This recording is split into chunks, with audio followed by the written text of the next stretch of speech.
Good morning मित्रों, मैं आज़ाद UP वाला आज फिर आप लोगों के सामने एक नया इशू लेके आया हूँ। मित्रों, मैं आपको बता दूं कि मैं पब्लिक के लिए काम करता हूं और समाज में कुछ इश्यूज़ होते हैं, कुछ समस्याएं होती हैं, उनको मैं उठाता रहता हूं और मैं समाज के लिए काम करता हूं। समाज में अगर रोज़गार को लेके भी समस्या आजकल बहुत ज़्यादा हैं, उस पर भी मैं काम करता हूं और अपने नौजवान साथियों के लिए कुछ नई नई ऐसी आइडियाज़ लाता हूं जिससे कि जो है हमारे समाज में बेरोज़गारी कम हो और सबको जीविका मिले, जिससे कि अपनी रोजी रोटी लोग 2 वक्त की कमा सकें और अपना खर्चा चला सकें। मित्रों, आज इसी मैं एक नया इशू लेके आया हूँ। महंगाई आज के समय में बहुत ज़्यादा बढ़ चुकी है और वास्तव में महंगाई एक डायन बनी हुई है जो कि आम आदमी के लिए बहुत समस्यादायक बन गई है। चाहे वो आपकी लोन, जो होम लोन या कार लोन या पर्सनल लोन, किसी भी टाइप का आपने लोन लिया है, वो भी ईएमआईज़ उसकी बढ़ गई हैं, उस पर भी आपका सरचार्ज बढ़ गया है। या आप कोई एक और समस्या है कि आप कोई अपनी जीवन बीमा कुछ ऐसा करवाते हैं, उसकी भी जो है ईएमआई बढ़ गई हैं 1 अप्रैल से। 1 अप्रैल से बहुत सारे जो है रूल्स चेंज हो गए हैं और महंगाई की मार जनता पर पड़ चुकी है। मित्रों, इसी संदर्भ में आपसे एक बात करना चाहता हूं कि मैं स्वयं कल अपने बच्चों की किताबें लेके आया हूं, जो कि हमारे बच्चे एक प्राइवेट स्कूल में पढ़ते हैं। तो पिछले साल हमारा बच्चा था 4th क्लास में और उसकी बुक्स आई थी कोई 3032 रुपये में। और मित्रों, कल मैं लेके आया हूँ, हमारी बेटी है वो 5th क्लास में आ गई है और एक बेटी हमारी 2nd में आ गई है। तो पिछली साल जो बुक्स 3032 में मिली थी, मित्रों आज आपको बता दूं, कल वो किताबें 5300 रुपये की मिली हैं। 5th क्लास में 5300 रुपये की किताबें, केवल बुक्स एक बुक्स जो है 500 450 रुपये की है। मित्रों, देख के ये समझ में नहीं आता है कि एक आम आदमी, मिडिल क्लास आदमी कैसे अफोर्ड कर पाएगा, ये अच्छे स्कूलों में अपने बच्चों को कैसे पढ़ा पाएगा। हमारी बेटी जो 2nd क्लास में आई है, उसकी बुक्स 4400 रुपये की आई हैं मित्र, जो कि पिछली साल 21 या 2200 रुपये की आई थी। आप कहोगे तो मैं इसका साक्ष्य भी दे दूंगा, क्योंकि मेरे पास इसकी रसीद रखी है और मैं आपको दे सकता हूं। कोई अगर मांगेगा तो मैं उसको भी दिखा दूंगा। मित्रों, इतनी ज़्यादा महंगाई शिक्षा में लेकर आई है और बाकी सभी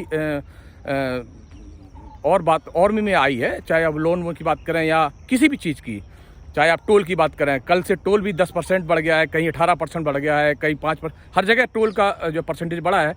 हालांकि डीजल पेट्रोल नहीं बढ़ा है, क्योंकि सरकार बाईपास के तरीके से महंगाई बढ़ा रही है और इससे बड़ा समस्याएं आम जनता के लिए पैदा हो गई हैं। तो मित्रों, मैं ये बात करना चाहता, शिक्षा पे बात करता हूँ कि इतनी महंगाई शिक्षा की उसमें हो गई है कि बुक्स लेना बड़ा मुश्किल हो गया है एक आम आदमी को, मिडिल क्लास आदमी को।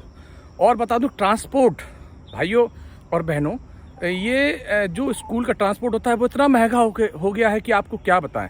हाँ, हमारी बेटी हमारे यहाँ से कोई 20-22 किलोमीटर दूर जाती है स्कूल के लिए, और वो ट्रांसपोर्ट बस वाले भाई साहब हैं, वो अभी 2000 रुपये पर मंथ चार्ज करते हैं एक बच्चे का।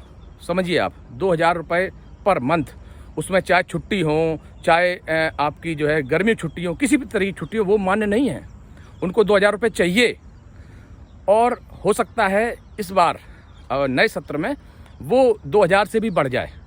तो बताइए आप लोग, ये समझिए मित्रों कि बच्चों को शिक्षा देना, एक अच्छी शिक्षा देना कितना महंगा हो गया है। मतलब, और कल मैंने एक सूचना भी देखी थी और पढ़ी भी थी कि हमारी सरकार ने 60,000 स्कूल बंद कर दिए हैं। बताइए मित्रों, हम तो शिक्षा में आगे जाना चाहते हैं, हम 21वीं सदी में जा रहे हैं और स्कूल बंद किए जा रहे हैं। जनसंख्या तो दिन पे दिन बढ़ी रही है, कम तो हो नहीं रही है, और स्कूल बंद हो रहे हैं। नए स्कूल खुलने चाहिए, बल्कि मैं तो ये कहता हूँ, और मैं ये कहता हूँ कि प्राइवेट स्कूलों पे प्रतिबंध लगने चाहिए इस चीज़ पे कि वो मनमाने तरीके से फीस बढ़ा रहे हैं, मनमाने तरीके से स्टेशनरी और जो बुक्स के प्राइस है वो बढ़ा रहे हैं। किसी एक दुकानदार को प्राइवेट स्कूल किताबें इशू करता है, वही सबको देता है और वो उनसे बुक्स से स्कूल वाले कमीशन लेते हैं। बताइए मित्रों, ये कहाँ तक सही है? आज के समय में एक मिडिल क्लास को अब बच्चों को अच्छी शिक्षा देना बड़ा मुश्किल काम हो गया है, बहुत ही मुश्किल काम हो गया मित्रों। इस पर हमको ध्यान देना चाहिए। हम धर्म के नाम पे या किसी और के नाम पे राजनीति में फंस जाते हैं और हम वोट दे देते हैं और सरकारें बन जाती हैं। वो तो अपने मज़े करते हैं, उनको क्या मतलब है आम आदमी से। हमें तो नहीं लगता कि जिस हिसाब से महंगाई बढ़ रही है, बेरोजगारी बढ़ रही है और सारे मुद्दे हमारे सामने हैं, हमें तो लगता नहीं कि किसी सरकार को हम लोगों से, आम आदमी से कोई सरोकार है कि वो क्या कर रहा है, मर रहा है कि जी रहा है, किसानों से भी। तो हमारा मतलब ये है कहने का कि ये हमें खुद सोचना पड़ेगा कि कौन सी सरकार आए, कौन सी सरकार हमारे लिए बढ़िया है, जो हमारे लिए सोचे, एक आम आदमी के लिए सोचे। जाति पाति में बट के हमें तो मूर्ख बनाते रहते हैं नेता कि आप इस जाति के हैं, आप मिडिल क्लास हैं, आप ओबीसी हैं, आप एससी हैं, आप जनरल हैं। हमें बांट देती है और हम मूर्ख बन के वोट दे आते हैं उनको। हम ये नहीं सोचते हैं कि हमारे लिए क्या अच्छा है क्या बुरा है। तो मित्रों, मैं आपसे इतना ही कहना चाहूँगा कि महंगाई दिन पे दिन बढ़ रही है और हालत ये है कि कहीं हम आगे गुलामी की तरफ तो नहीं जा रहे हैं कि जैसे पहले अंग्रेज ये करते थे कि वो अपने हिसाब से टैक्स वसूल रहे हैं, आप मरो जियो, उन्हें मतलब नहीं है, वो गुलाम बना के रखते थे। कहीं ऐसा तो नहीं हम इन सरकारों के गुलाम होते जा रहे हैं। हम अपने बच्चों को अच्छी शिक्षा नहीं दे पाएंगे आगे चल के, और अगर शिक्षा हमारे बच्चों को नहीं मिल पाएगी, हमारी पीढ़ी आगे शिक्षित नहीं रहेगी, तो निसंदेह हम गुलामी की तरफ जा रहे हैं और गुलाम हो जाएंगे। और गुलामी तो आप समझते ही हैं कि गुलामी में क्या हालत होती है। इसलिए मित्रों, आपसे विदा लेते हुए मैं आपसे कहता हूं कि आप लोग भी ध्यान दीजिए अपना वोट डालने से पहले और अपनी मानसिकता को बदलिए। धर्मों के लेके जिस देश में भी धर्म के लेके और लड़ाइयाँ और धर्म को लेके बंटवारा हुआ है और सरकारें बनी हैं, वो देश कभी उन्नति नहीं कर पाता। चाहे आप पाकिस्तान को ही देख लीजिए, वहाँ धर्म को लेके और इस्लाम को लेके इतना ज़्यादा बवाल था कि वो देश आज कहाँ है, आप सबके सामने है। तो मित्रों, मैं आपसे यही कहना चाह रहा हूँ कि आप लोग इस इशू को समझिए, सोचिए और इस पर कमेंट कीजिए। और मित्रों, आगे आने वाला समय चुनाव का है, उसमें भी अपनी भागीदारी को समझिए। इसी के साथ मैं विदा लेता हूं। आज़ाद यूपी वाला मित्रों, आपसे ये अनुरोध है कि आपने अभी तक हमारा अगर चैनल सब्सक्राइब नहीं किया है तो सब्सक्राइब कर लीजिए कि मित्रों आपको ये जो आम आदमी के इश्यूज़ हैं वो मैं लाता रहूँगा। तो मित्रों, आप लोगों से अनुरोध है कि आप लाइक और कमेंट जरूर कीजिएगा, इससे हमें पता चलेगा कि आप जिंदा हैं। धन्यवाद मित्रों, थैंक यू वेरी मच आपका हमारा वीडियो देखने के लिए। जय हिंद।